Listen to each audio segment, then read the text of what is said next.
Hi കൂട്ടുകാരെ, ഈ റോസാപ്പൂ ഒന്ന് നോക്കിക്കേ. എല്ലാവർക്കും കണ്ടിട്ട് എങ്ങനെ തോന്നുന്നു? ഇഷ്ടപ്പെടുന്നുണ്ടോ?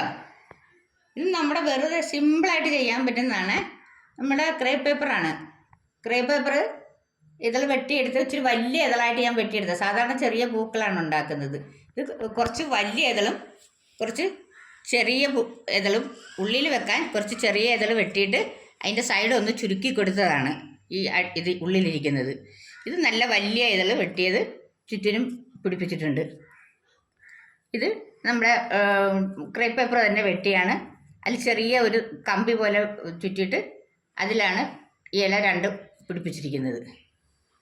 ചെറിയ ഒരു വയറിൻ്റെ കഷ്ണമാണിത്. ഉണ്ടോ? വയറാണിത്. ആ വയറിൻ്റെ കഷ്ണത്തിലാണ് ഞാനിത് ചുറ്റിയിരിക്കുന്നത്. ഒരു പൂ ഉണ്ടാക്കി. അപ്പോൾ എനിക്കിഷ്ടപ്പെട്ടത് നിങ്ങളെ കൂടെ ഒന്ന് കാണിക്കാമെന്ന് വിചാരിച്ച്. എങ്ങനെയുണ്ട്? എല്ലാവർക്കും ഇഷ്ടമായോ? ഇഷ്ടമായെന്ന് വിചാരിക്കുന്നു. കാണാൻ ഭംഗിയുള്ളതല്ലാതെ എല്ലാവർക്കും ഇഷ്ടപ്പെടുമല്ലോ. ഇഷ്ടപ്പെട്ടെങ്കിൽ ലൈക്ക് ചെയ്യുക.